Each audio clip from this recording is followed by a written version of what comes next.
What's going on there, YouTube, and welcome back to another comic book video. Okay, guys, so we are finally here. X of Swords. Like, no more preludes. We gone through all the preludes. We got everything we need to finally jump into this event. And we pick up with Chapter 1, X of Swords, Creation Number 1. Now, this right here is going to be very important because it was Jonathan Hickman kind of using this book as a way to set everything up we need for this crossover event, because this is about like a 30-40 page book. And honestly, it was Hickman making sure that we have everything we need for this crossover and make sure that every other X-Men title will be perfectly fine in this crossover as well. And so with that, we are finally here. X of Swords, Creation Number 1, Chapter 1 of X of Swords. I do hope you enjoy this video.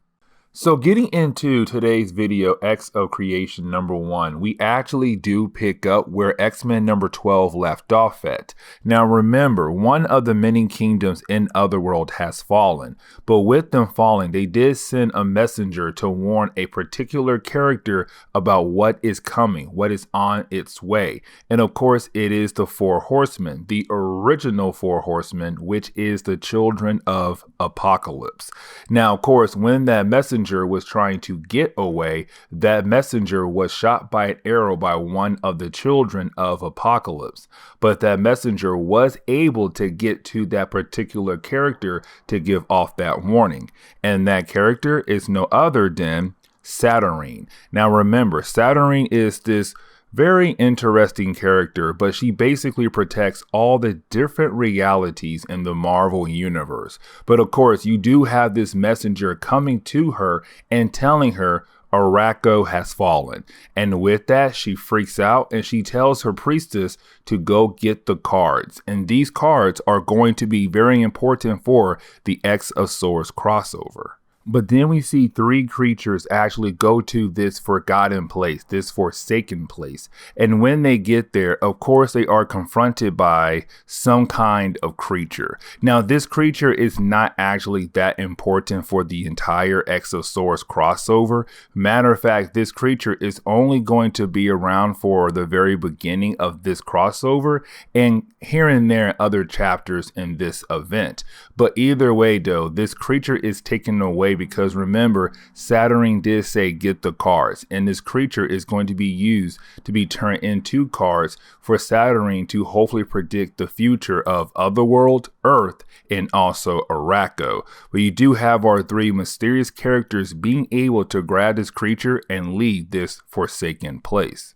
Now, once you have Saturnyne begin the process of actually flipping over each card that could predict the future, the first card she pulls is Judgment. On the card, we do see Apocalypse and his grandson, the High Summoner. Now, with this card right here, it's really saying that when it comes to Apocalypse and everything he has done over the years on the Earth, Arakko, and Otherworld, it has come time for him to be put on judgment.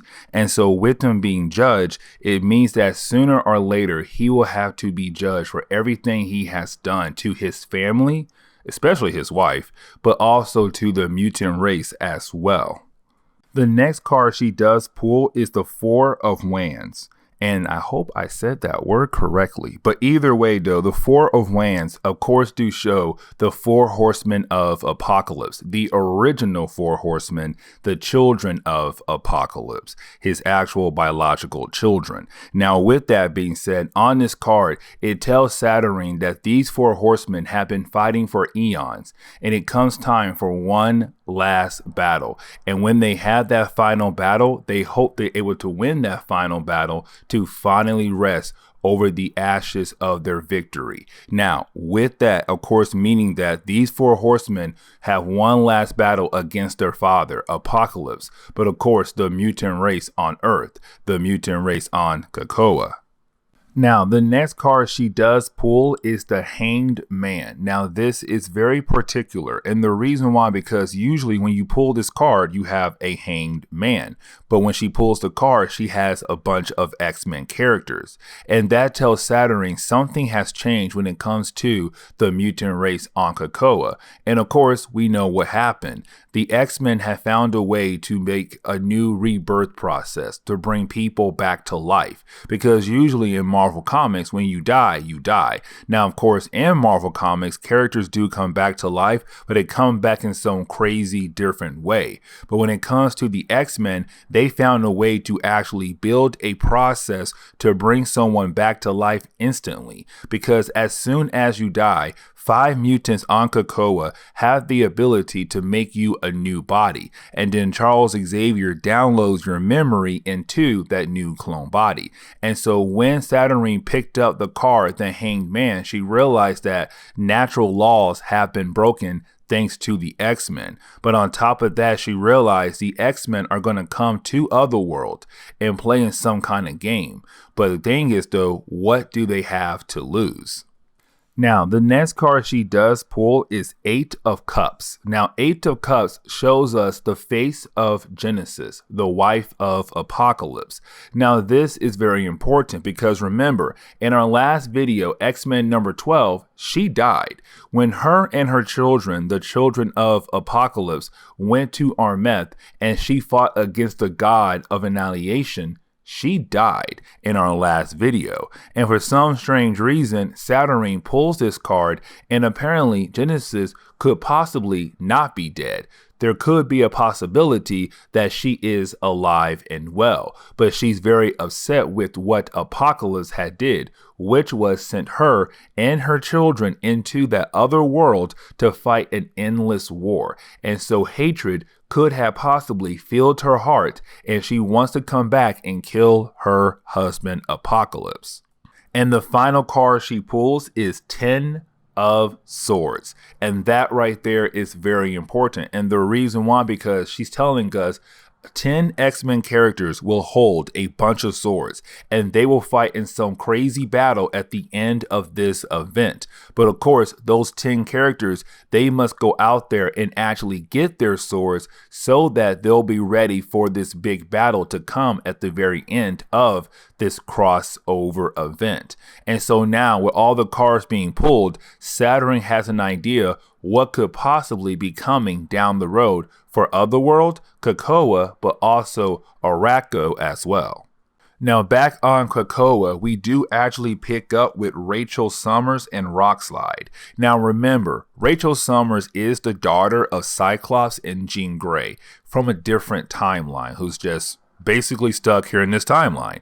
Now, with that, we do see her right now at the external gate. Now, this was a gate that Apocalypse had made back in Excalibur number 11 and number 12. Now with that gate, it gave the X-Men the ability to actually go into Otherworld. Now remember, at the end of X-Men number 12, Apocalypse has sent his grandson, the High Summoner, with an X-Men Banshee and another one, I forgot to mention his name, I think it was Eunice, into Otherworld to see how bad Arakko has gotten, or Armeth. Now of course, this is the moment you have the High Summoner and Banshee come back from Otherworld, and they're freaking out. They look badly beaten. Banshee's on death's door. You have the High Summoner screaming for help, and they're wondering what happened to Otherworld, or what happened in Otherworld, because when it comes to Apocalypse, Otherworld should be okay. What should not be okay is on the other side of Otherworld, which is, of course, Arakko. And so now the big question is, what happened to Banshee and the High Summoner and their third team member, Eunice?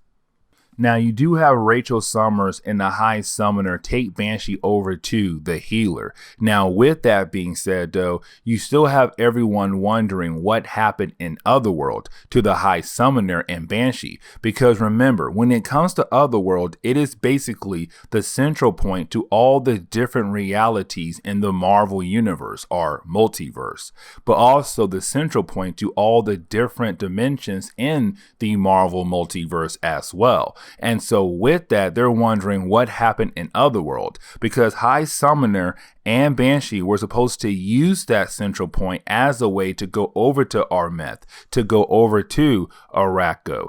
And so now the question is, what happened in Otherworld? And that is the moment you have High Summoner say, we were attacked in Otherworld. There's an army, and that army came from Arakko, and they're on their way here to attack Krakoa. Like, things are about to be very bad very soon. Now, you do have Apocalypse and his grandson go over to the Quiet Council. Now, remember, the Quiet Council is basically a group of mutants that have come together to make big time decisions for the mutant race on the island. Now, this is also the moment you have Apocalypse and his grandson actually explain everything over to the Quiet Council. But I want you guys to realize what story is being told to the Quiet Council and what's really happening over in Otherworld. Because the reason why I say that is you do have Apocalypse remind us, the readers, but also telling the Quiet Council the original origin of Arakko and also Krakoa, how they were two islands connected as one. But with that being said, they were split in half by the Twilight Sword, by some unknown creature. And when that unknown creature appeared with the Twilight Sword, he brought a bunch of creatures with him from the world called Armeth.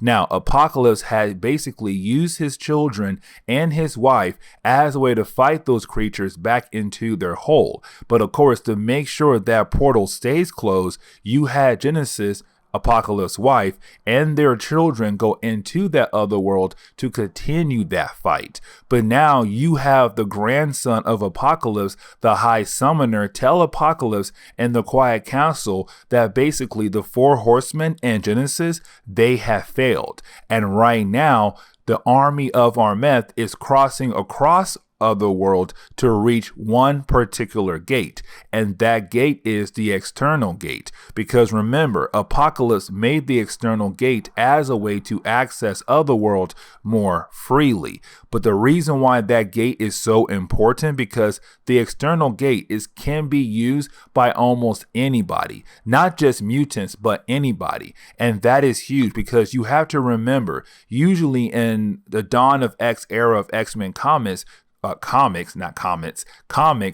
it comes to Krakoa gates, they can only be used by mutants. But when it comes to the external gate that leads into Otherworld, it can be used by almost anyone. And so right now you have the High Summoner telling the Quiet Council, like, hey, listen, Armeth, their army is coming through Otherworld, and they're going to use the external gate as a way to reach our world to wreak havoc. And that right there is very huge. And so you have the Quiet Council very upset, and they feel like they should go ahead and destroy the external gate. But the problem is, though, Krakoa is a living island. It wants to be reconnected with its other half, Arakko. And Arakko is right now in Armeth, in Otherworld. And so they're hoping that with the external gate being there, Arakko can come out of the external gate and finally be connected with Krakoa.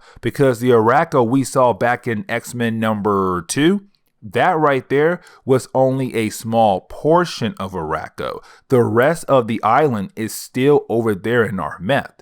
And so when it comes to Krakoa, it does not want the external gate destroyed. It wants the gate left open so that its other half can come through. And so right now, the Quiet Council are very confused on what should they do. And so they are going to send Apocalypse and a group of X-Men characters over into Otherworld to see what is actually happening on the other side. Is that army actually coming over here to wreak havoc on Earth? Now, we do see some time has passed by, and we actually pick up with Apocalypse and the team that he has put together to come with them over into Otherworld to see what in the world is going on. And so with that, we see Apocalypse, we see Archangel, which makes sense because he still has beef with Apocalypse. We do see Beast because He's a scientist. He wants to learn more about the other worlds in the Marvel multiverse. You do have Havoc, which is the brother of Cyclops, Polaris, the daughter of Magneto, Monet, who's just there for some strange reason, and you also have Rockslide. Now remember, Rockslide is going to be very important. I told y'all that earlier in X-Men number 12. Rockslide is going to be one of the many crucial points in this crossover. On top of that, you have Richter as well, who's from the Excalibur team, who had apparently built some kind of tight bond with Apocalypse. It's kind of weird in a way. I have no idea why. It just bothers me.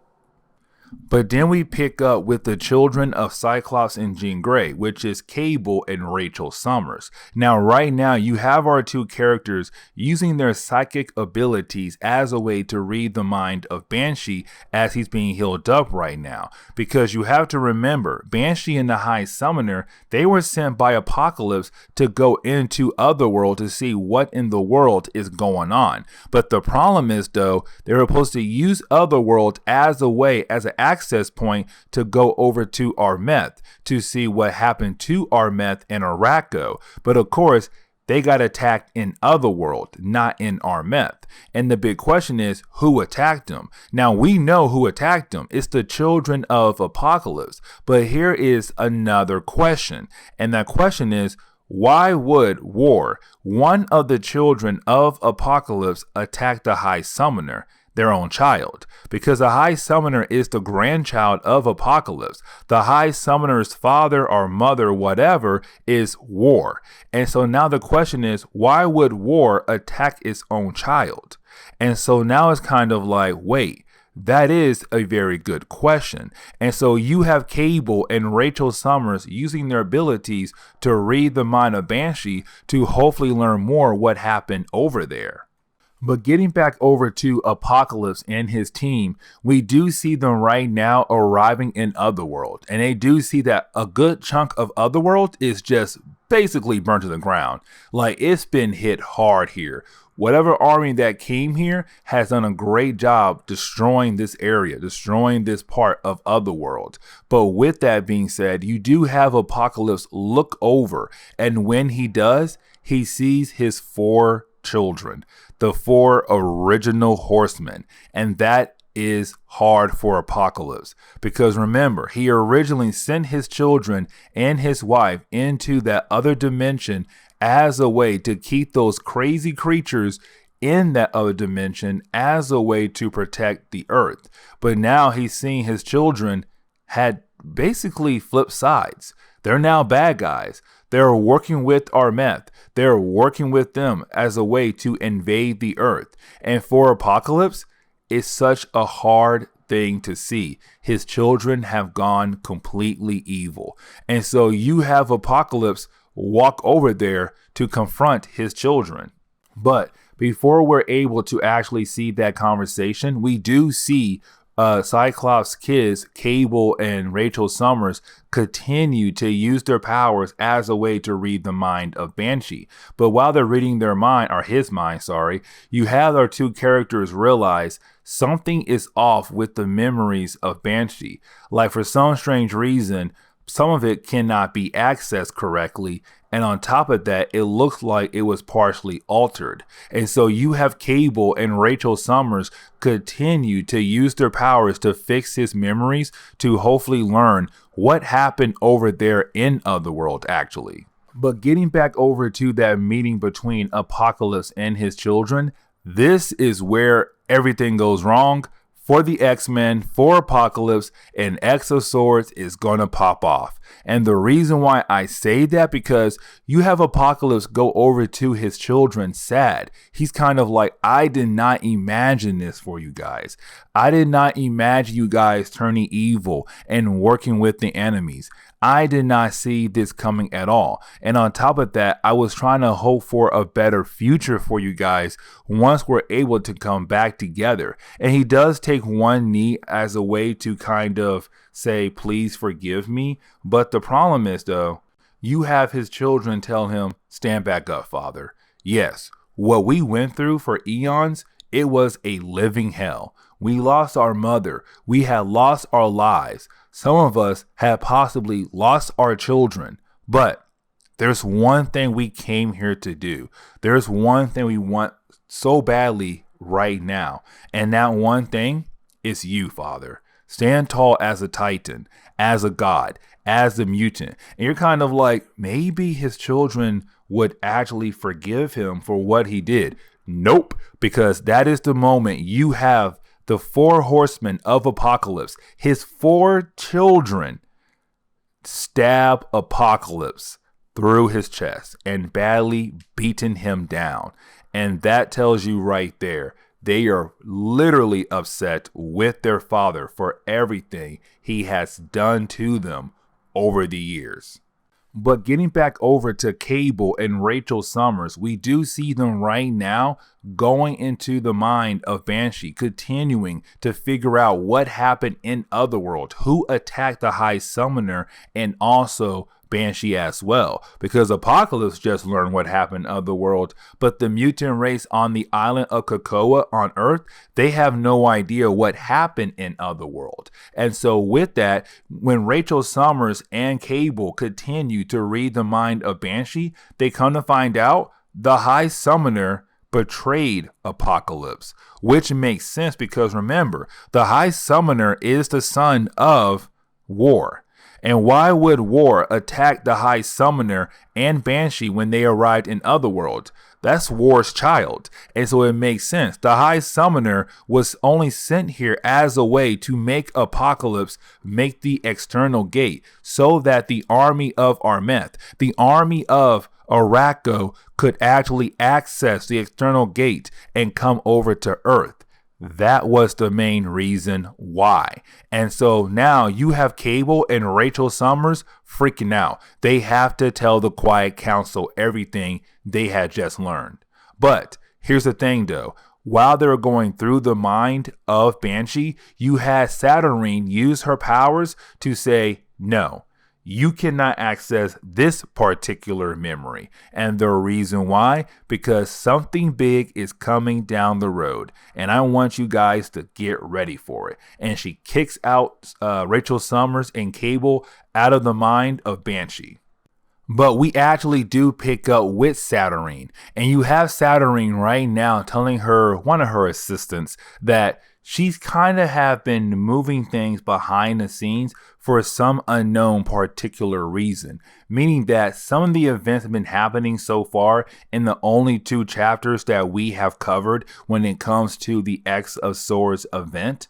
It has been done by her because she wants something. We have no idea what she wants, but of course she's going to use the army of Arakko, the mutants from Krakoa, as pawns to get what she actually wants.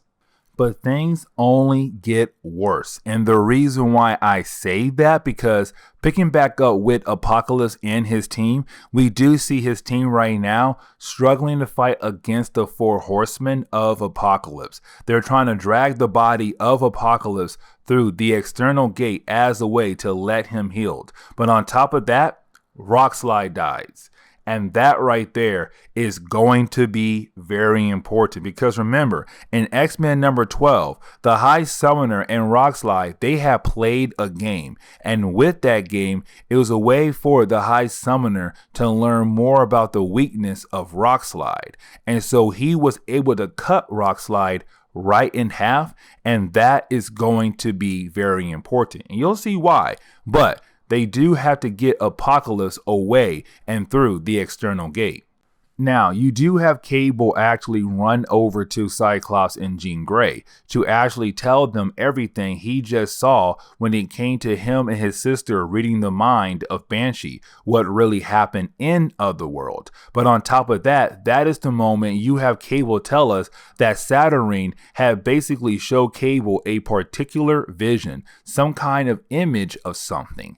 And so you have Cable show Jean Grey and Cyclops what he saw. But of course, when Cyclops sees it, apparently Cyclops knows where to find this particular item, this orb. And he says, listen, we have to go somewhere, but this place has been shut down for a very long time. Now, we're going to learn more about that orb, but of course, in later chapters of this event. But either way, now you have the Summers family going on their own adventure.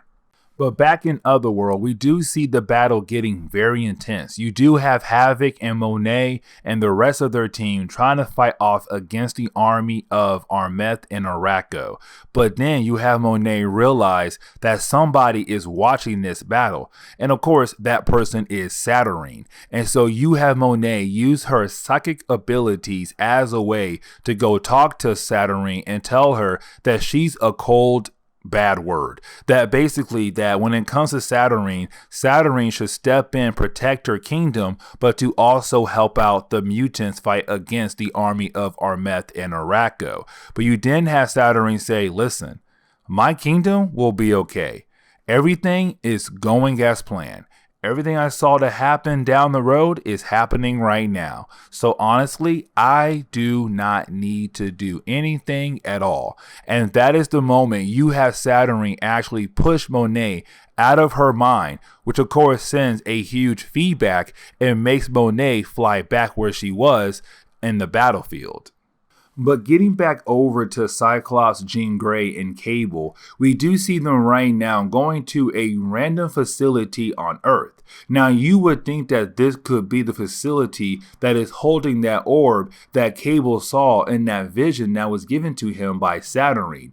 But it's not, because this facility actually teleports Jean Grey, Cyclops, and Cable somewhere else. Now, we have no idea where, but with them being teleported to a different area, they do find the orb actually.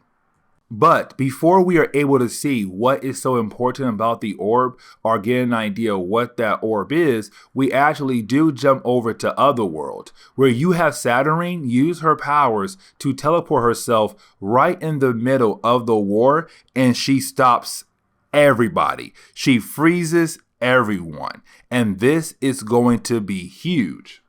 But we have to jump back over to Cable, Cyclops, and Jean Grey, because you do have them kind of inspecting the orb that apparently Cable said is very important. But with that, as they're inspecting the orb, that is the moment you have Cyclops say, listen, this orb is shut down, but to turn it back on, we need a very high amount of energy to power it back on. And that is the moment you have Cable pull out his sword that he had received back in the earlier storylines in his Cable solo series.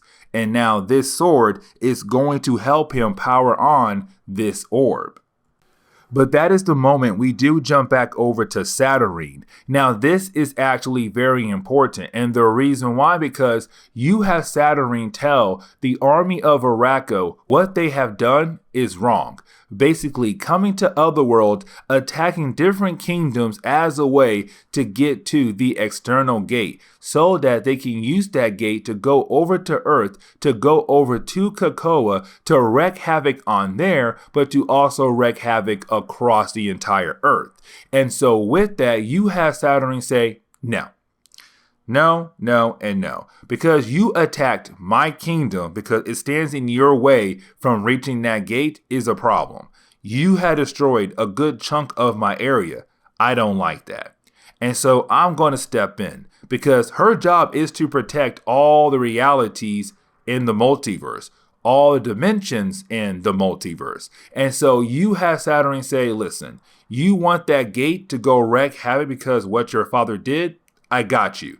But this is how it's going to work out. Listen very closely. You two, the X-Men and the army of Arakko, are going to fight in some kind of competition in my arena. Whatever side wins the most points gets what they want the most. And of course, for Arakko, is to go over to Earth to just wreak havoc. But for the X-Men is to have Arakko leave and never come to Earth. And so right now you have Saturnyne say, you guys are going to basically be in some kind of competition. Then she goes on and show both sides the 10 swords they each need as a way to win their battle or to fight in this arena. And so Polaris does get the vision of the 10 swords she needs to tell the X-Men about to go out there and get so that they can fight in this arena. And she also shows Death the 10 swords they need to fight in this competition to get what they want, which is, of course, go over to the external gate. And so that is the moment we actually pick up with Cable, Jean Grey, and Cyclops to wrap up this storyline, to wrap up this video. You do have Cable use his sword as a way to power up this orb. But when he does that, when the orb finally comes online, that is the moment we come to find out this orb is part of some kind of space station. And that space station is no other than SWORD. And remember, SWORD was an organization that Marvel had made as a way to protect the Earth from any kind of alien attacks that could possibly come down the road. But this station was shut down. And so with that being said, with Cable using his sword to power up this orb, it powered up that space station. But now the question is, what is so important about this space station? But this is where we are going to end today's comic book video. So please leave me a like down below and subscribe. Also, if you have any suggestions on books I should read, well, please let me know in the comments below, because you never know, your suggestion could be a future video down the road. But guys, I'll see y'all next time. Later.